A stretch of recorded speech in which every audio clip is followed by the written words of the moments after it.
July the 16th, 1945, Alamogordo, New Mexico. The atomic age is born. This is the story of one forgotten child of the early optimistic days of atomic power. How, before the space race of the 1960s, America and Russia poured billions into another technological contest: the building of a giant nuclear-powered aircraft. A plane so fantastic it could stay aloft for months at a time. Free of earthbound and vulnerable bases, it was the ultimate doomsday machine.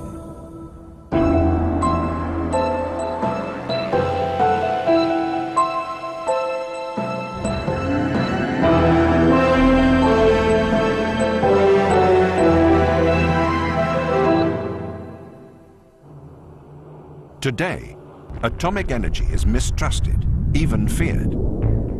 But for a time, just after World War II, things were different. The American public was gripped by a happy nucleomania. There would soon be electricity too cheap to meter. There would be atomic-powered cars, trains, helicopters, and cargo ships. Well, the public perception about nuclear power right after the war and for probably 20 years thereafter was very positive. People talked about it coming very soon, and they talked about power too cheap to meter and other optimistic remarks like that. Some people talked about using it everywhere, you know, for transportation of all kinds. There was even a scheme, I mean, totally mad from today's perspective, to detonate atomic bombs over the North and South Pole to melt the ice, give the world a warmer climate. And there would be atomic-powered airplanes. As early as 1942, Enrico Fermi and his associates on the Manhattan Project, which built the first atom bomb, had discussed the prospective use of atomic power to propel aircraft. The great advantage nuclear power could give a plane was an almost limitless range. In 1950, in-flight refueling had not yet been perfected, although experiments by the British in the interwar years had shown that the technology to transfer fuel between two planes in flight was easy enough to perfect. But in the pre-jet age, carrying aloft a worthwhile load of gasoline to transfer to another aircraft meant the project was impractical. Now, the British had actually done some limited experiments in flight refueling before the war, but what they'd found was that you could not transfer significant amount of fuel to make a real difference in the range.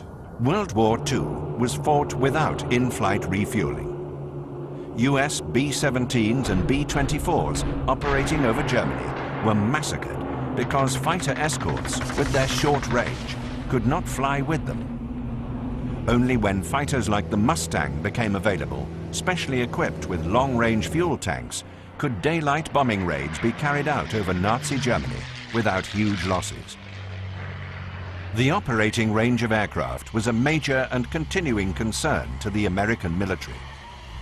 In 1937, the Army Air Corps commissioned the Lockheed P-38 Lightning as a long-range fighter interceptor to operate mainly over the Pacific. When it entered service in 1941, the P-38 had a range of 700 kilometers.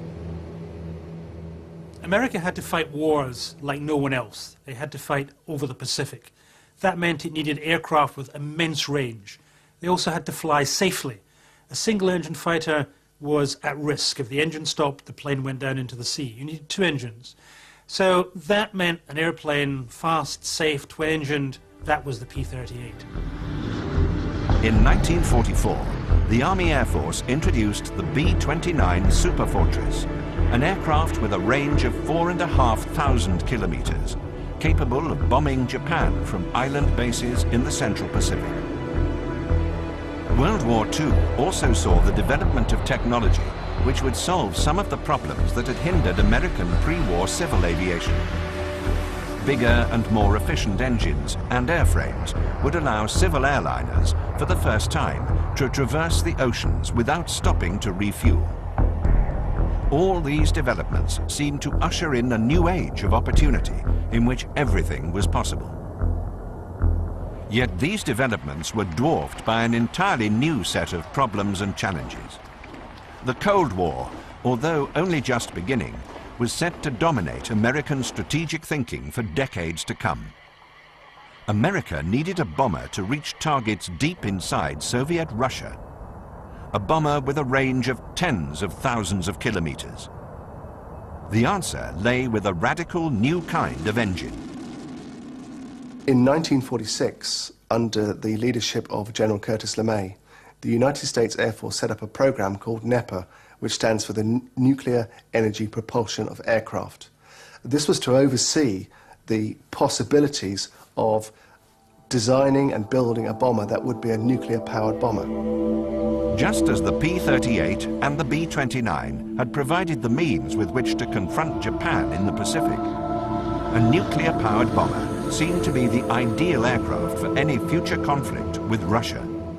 The number one advantage, and really any other advantages derived from it, was the fact that they imagined that the flight duration could be greatly extended, almost indefinitely. Within a year, design work had begun on one of the most awesome weapons platforms ever proposed, an atomic bomber.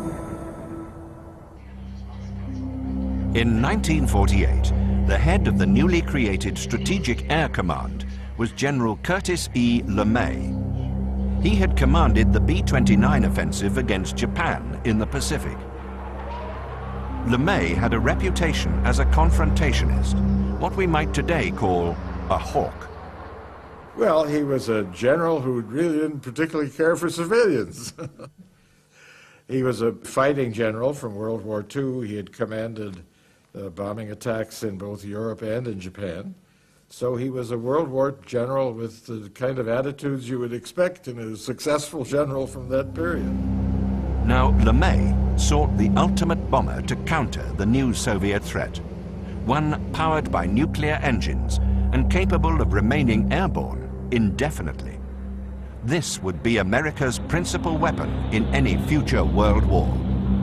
In military terms, setting it in the right historical context, this was a great idea, because what it meant was that you could build a bomber that was not constrained by the amount of fuel it carried. So you could have a nuclear bomber, nuclear-powered, carrying nuclear weapons, airborne, all the time, watching and waiting for the enemy. But LeMay and the Air Force were not trusted by someone in high office, President Harry Truman. President Truman was very worried about leaving this awesome power of the atom solely in the hands of the military. So he created a civilian body, the Atomic Energy Commission, the AEC, responsible directly to himself and the Office of the President. And this would control all nuclear research, it would control the nuclear reactors, and this really annoyed the generals, it would keep under lock and key the atomic bombs. The Atomic Energy Commission identified a series of uses for an atom-powered aircraft. First, as a long-range bomber. Power from a nuclear reactor would theoretically allow an aircraft to fly for months without refueling, using only tiny amounts of uranium. Another possibility was the flying boat. The Atomic Energy Commission's pet team of academics at MIT thought that one of the prime candidates for a nuclear-powered aircraft was a passenger flying boat.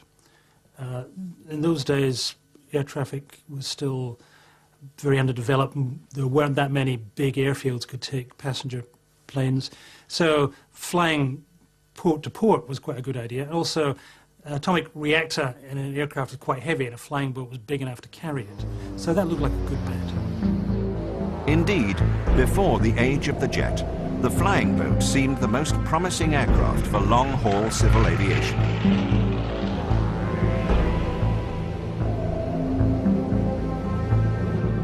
The design also allowed for more passengers to be carried in a greater degree of comfort. Millionaire Howard Hughes built the Spruce Goose to carry passengers across the Atlantic non-stop. And in England, Saunders Roe were building the elegant Princess